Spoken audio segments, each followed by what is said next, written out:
दोस्तों नमस्कार, स्वागत है आप सभी लोगों का यूपी जीके के महत्वपूर्ण क्लास में। कैसे हैं आप सभी लोग? उम्मीद करते हैं आप लोग अच्छे होंगे और पढ़ाई अच्छे से कर रहे होंगे साथियों। आइए साथियों प्रश्नों को देखते हैं। प्रश्न नंबर 1 है मित्रों, किस समिति ने त्रिस्तरीय पंचायती प्रणाली की सिफारिश की थी? किस समिति ने त्रिस्तरीय पंचायती प्रणाली की शुरुआत की थी या सिफारिश की थी? ऑप्शन ए है बलवंत राय मेहता समिति ने, ऑप्शन बी है अशोक मेहता समिति ने, ऑप्शन सी है राव समिति ने और डी है सिंघवी समिति ने। तो त्रिस्तरीय पंचायती राज प्रणाली की सिफारिश किसने की थी साथियों? ये बलवंत राय मेहता ने की थी। किसने की थी? बलवंत राय मेहता ने की थी। और कब किए थी ये सिफारिश, कब की थी? 1957 में।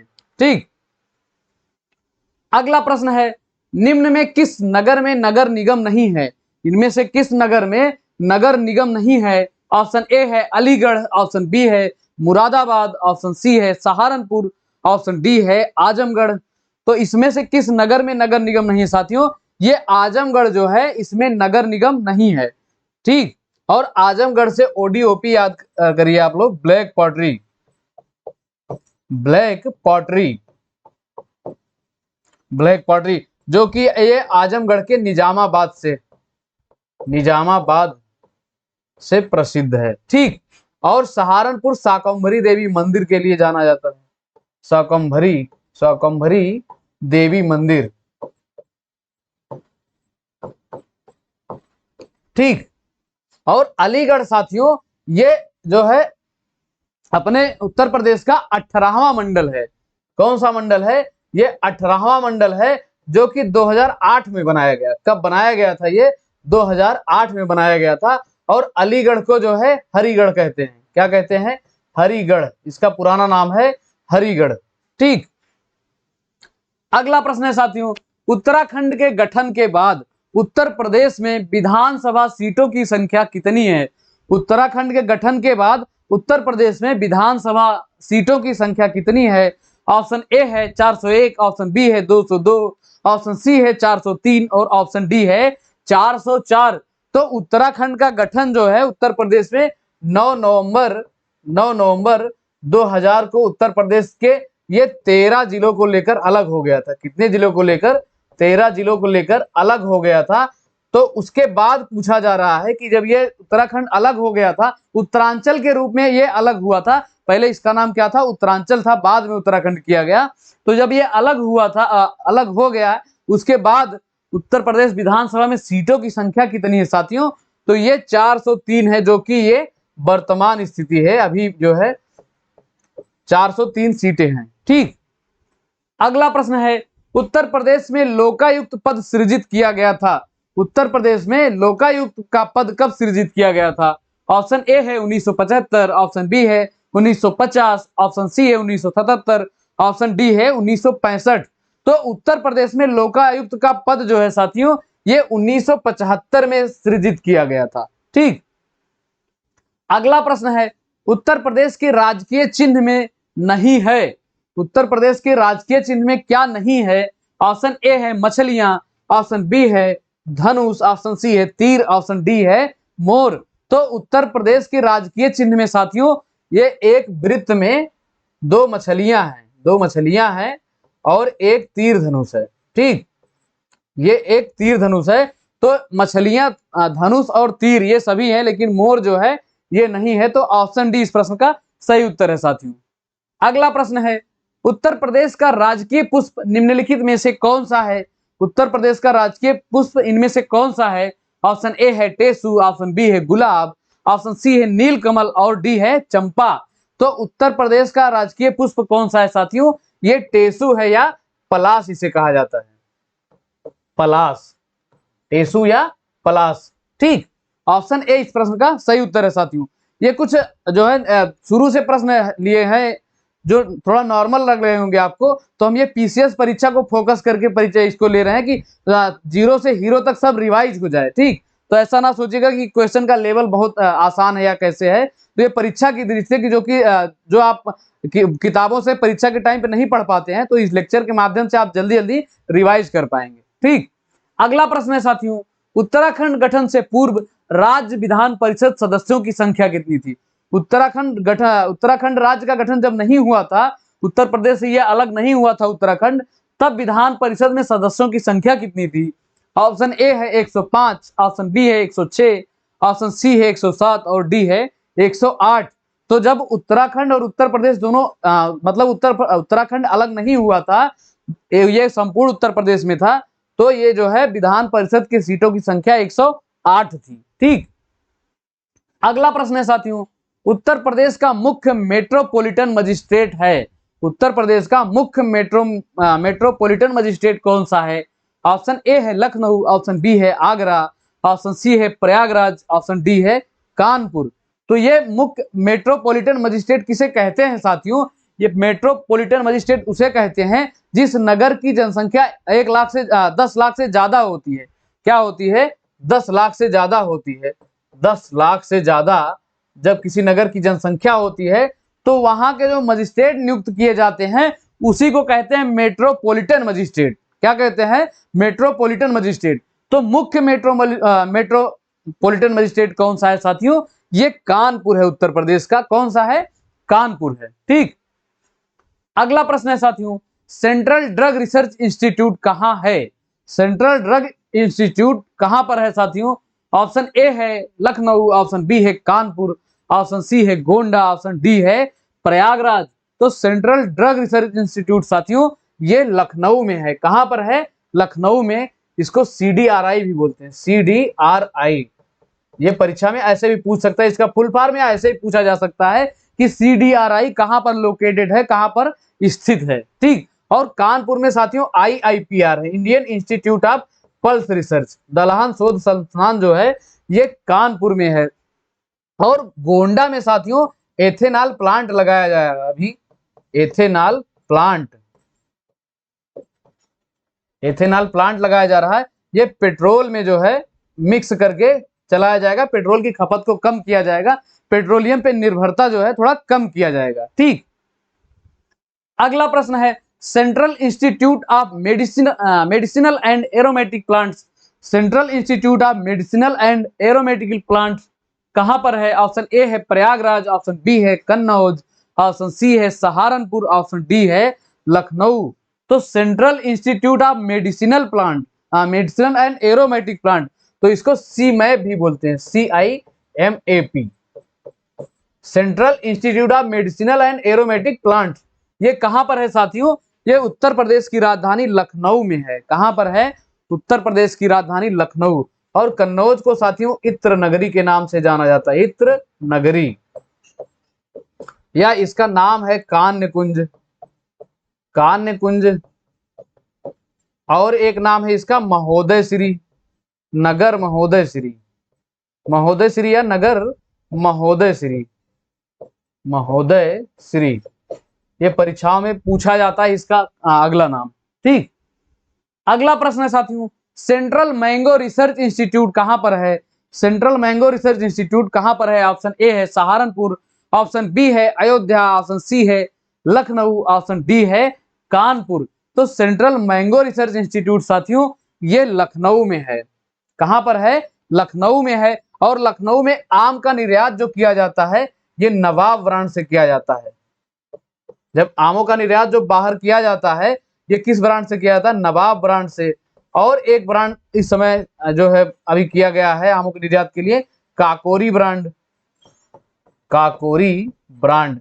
लखनऊ में काकोरी ट्रेन एक्शन हुआ, ट्रेन कांड जो हुआ था उसका नाम परिवर्तित करके काकोरी ट्रेन एक्शन कर दिया गया है।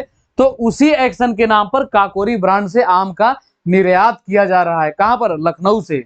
ठीक, और सहारनपुर पे साथियों यहाँ की आम की प्रजाति कुछ है अरुण, अरुण, वरुण और राजीव, ये आम की वैरायटियां हैं। इसमें सहारनपुर लगा रहेगा सब में, सहारनपुर अरुण, सहारनपुर वरुण और सहारनपुर राजीव। चलिए इसमें लिख देते हैं सहारनपुर राजीव। ये आम की जो है वैरायटियां हैं, कुछ सहारनपुर से प्रजातियां हैं, ये पूछी भी जा सकती हैं। ठीक, अगला प्रश्न है, सेंट्रल पोटैटो रिसर्च इंस्टीट्यूट कहां पर है? ऑप्शन ए है मोदीपुरम, ऑप्शन बी है लखनऊ, ऑप्शन सी है कानपुर, ऑप्शन डी है वाराणसी।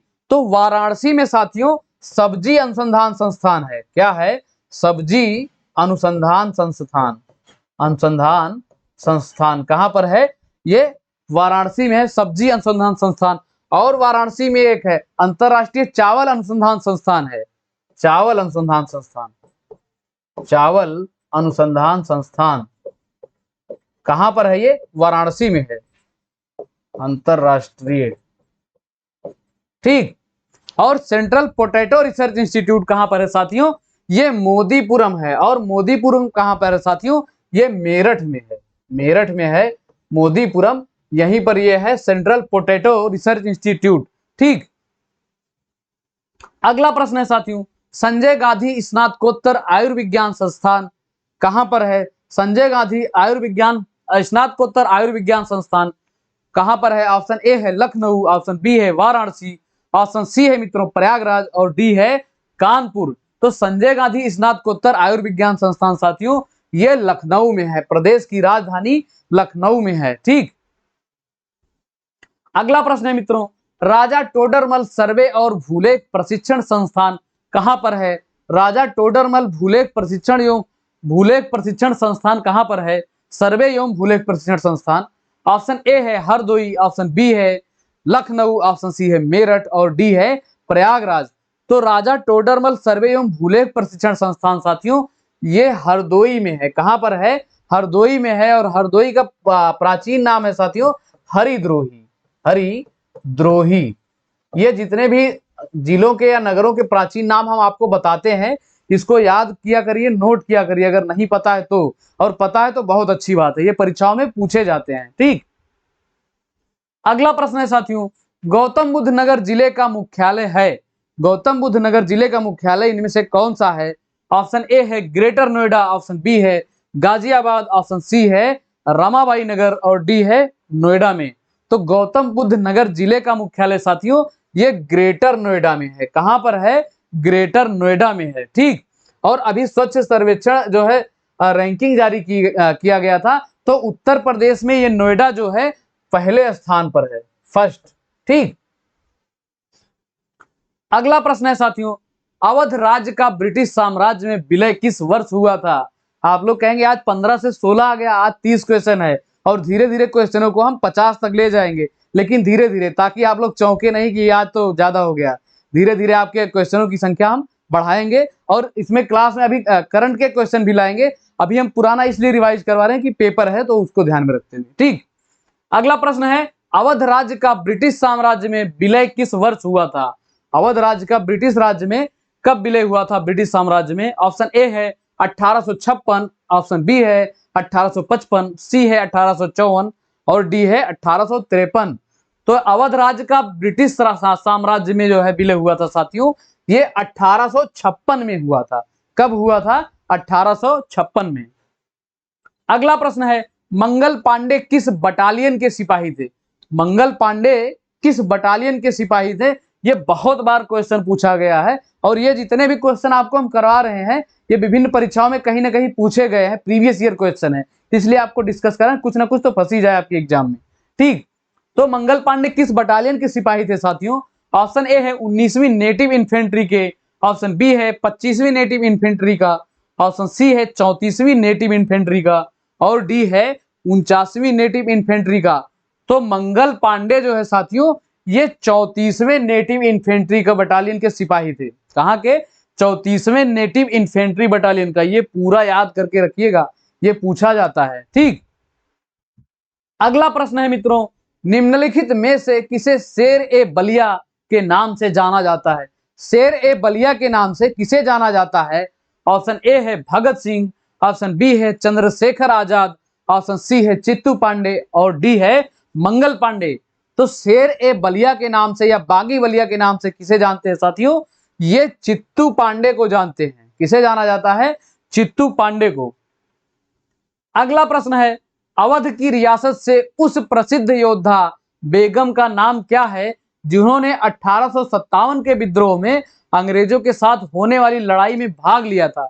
ये पेपर का प्रश्न है, तो ये घुमा फिरा के पेपर में पूछता ही है।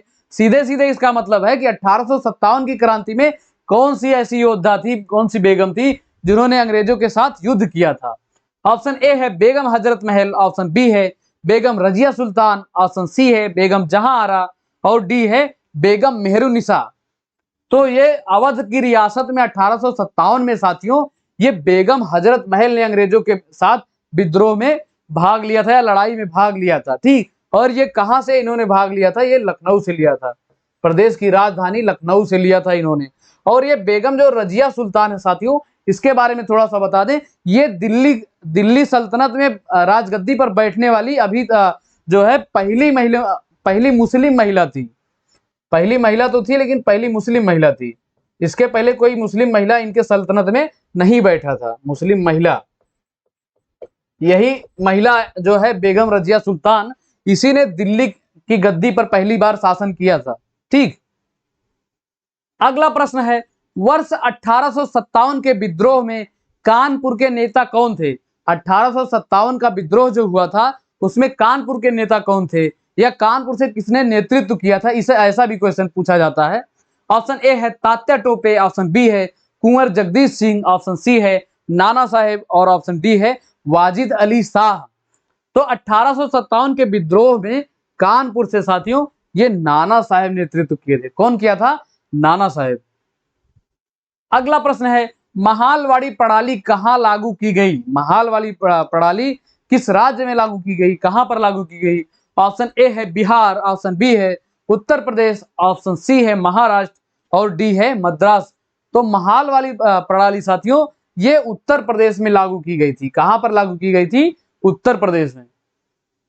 अगला प्रश्न है, ऐतिहासिक विक्टोरिया पार्क जिसे अब जंग ए आजादी पार्क का नाम दिया है, कहां पर स्थित है? जो ऐतिहासिक विक्टोरिया पार्क था उसका नाम बदलकर क्या किया गया है? जंग ए आजादी पार्क। तो ये नाम भी पूछा जा सकता है आपसे कि विक्टोरिया पार्क का नाम क्या किया गया है? तो क्या किया गया है? जंग ए आजादी पार्क। तो ये कहां पर स्थित है साथियों? ऑप्शन ए है अमृतसर, ऑप्शन बी है प्रयागराज, ऑप्शन सी है झांसी, ऑप्शन डी है मेरठ। तो ये विक्टोरिया पार्क साथियों जिसे अब जंग ए आजादी पार्क कहा जाता है, ये मेरठ में है। कहां पर है साथियों? मेरठ में है। ठीक, और इसी मेरठ से 10 मई 1857 से जो है यहां विद्रोह हुआ था। किसके लिए? अंग्रेजों के विरुद्ध। ठीक, यहीं से चिंगारी उठी थी मेरठ से। अगला प्रश्न है, देवबंद आंदोलन यूपी में किस वर्ष प्रारंभ हुआ था? देवबंद आंदोलन उत्तर प्रदेश में किस वर्ष प्रारंभ हुआ था? ऑप्शन ए है 1900, ऑप्शन बी है 1888, ऑप्शन सी है 1885, और डी है 1866।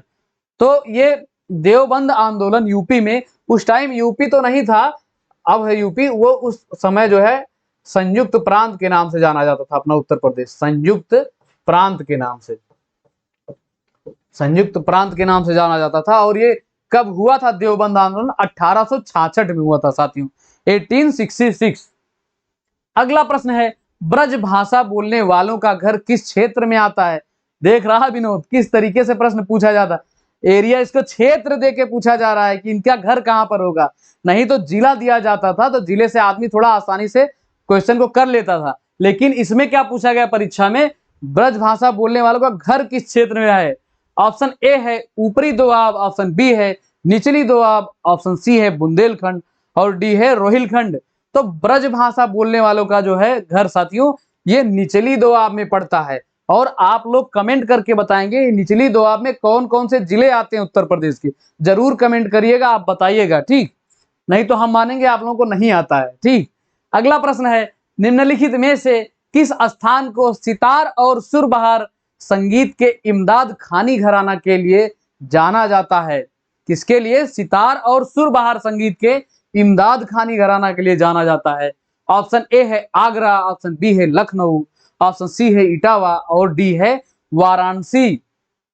तो वाराणसी से साथियों, वाराणसी को मॉडल के रूप में बनाया जा रहा है, नई काशी के रूप में एक नया शहर बसाया जाएगा, नई काशी या न्यू काशी, न्यू काशी।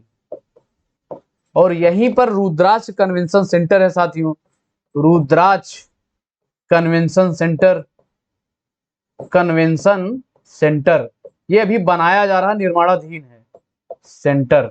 ठीक, और जो है ये सितार और सुरबहार के लिए साथियों, संगीत और इमदाद खानी घराना के लिए इटावा घराना जाना जाता है। कौन सा जाना जाता है? इटावा घराना जाना जाता है। और इटावा जो है ये सर्वाधिक औनलिका प्रभावित जिला है। सर्वाधिक औनलिका प्रभावित जिला है कौन? इटावा। ठीक। और आगरा साथियों एक उत्सव होता है राम बारात। राम बारात ये कहां पर होता है? आगरा होता है। और ये जब पूछा जाता है तो इसमें ऑप्शन में अयोध्या जरूर दिया जाता है, ध्यान दीजिएगा, लेकिन अयोध्या इसका उत्तर नहीं होगा। क्या होगा? आगरा होगा। और यहीं पर आगरा में ही एक मेला और लगता है, सूले-ए-कुल, जिसे हिंदू मुस्लिम एकता का प्रतीक माना जाता है। ठीक। अगला प्रश्न है, निम्नलिखित में से किसने लखनऊ के सांस्कृतिक क्रियाकलापों में योगदान नहीं दिया था? लखनऊ के सांस्कृतिक क्रियाकलापों में किसने योगदान नहीं दिया था? ऑप्शन ए है बिंदादीन, ऑप्शन बी है उस्ताद दुल्हे खां, ऑप्शन सी है मेहदी और डी है इलियास खां। तो जो है इसमें योगदान किसने नहीं दिया था लखनऊ के सांस्कृतिक क्रियाकलापों में? ऑप्शन सी जो है मेहदी, बिल्कुल इसका सही उत्तर है। इन्होंने अपना योगदान लखनऊ के सांस्कृतिक क्रियाकलापों में नहीं दिया था। अगला प्रश्न है मित्रों, निम्नलिखित में से किसने शंभू महाराज को हिंदुस्तान शास्त्रीय संगीत की शिक्षा दी? किसने शंभू महाराज को हिंदुस्तान शास्त्रीय संगीत की शिक्षा दी? ऑप्शन ए है नत्थू खान, ऑप्शन बी है रहीमुद्दीन खान, ऑप्शन सी है सुजान खान और डी है अब्दुल करीम खान। तो शंभू महाराज को हिंदुस्तानी शास्त्रीय संगीत की शिक्षा साथियों ये रहीमुद्दीन खान ने दी थी। किसने दी थी? रहीमुद्दीन खान ने। अगला प्रश्न है मित्रों, प्रसिद्ध बांसुरी वादक हरिप्रसाद चौरसिया का जन्म कहाँ हुआ था? प्रसिद्ध बांसुरी वादक हरिप्रसाद चौरसिया का जन्म कहां पर हुआ था? ऑप्शन ए है हजरतगंज लखनऊ, ऑप्शन बी है park street Kolkata, option C है लोकनाथ प्रयागराज और डी है लोखंडवाला। तो हरिप्रसाद चौरसिया बांसुरी वादक, प्रसिद्ध बांसुरी वादक हैं। कभी कभी इनका नाम ये पूछा जाता है कि प्रसिद्ध बांसुरी वादक के रूप में कौन जाना जाता है, तो कौन है? हरिप्रसाद चौरसिया। ठीक। तो ये कहाँ के थे साथियों? ये इनका जन्म लोकनाथ प्रयागराज में हुआ था, यानी कि इलाहाबाद। और ये जो लखनऊ का हजरतगंज है साथियों, इसका नाम बदला गया है। तो इसका नाम क्या रखा गया है? अटल चौक रखा गया। इसका नाम अटल चौक, अटल चौक। ठीक। अगला प्रश्न है, बिरजू महाराज का संबंध किस शास्त्रीय नृत्य से है? बिरजू महाराज का संबंध किस शास्त्रीय नृत्य से है? ऑप्शन ए है कथकली, ऑप्शन बी है कथक, ऑप्शन सी है भारतनाट्यम, ऑप्शन डी है मणिपुरी। तो बिरजू महाराज का संबंध साथियों, इनका संबंध कथक से था। किससे था? कथक से था। ठीक।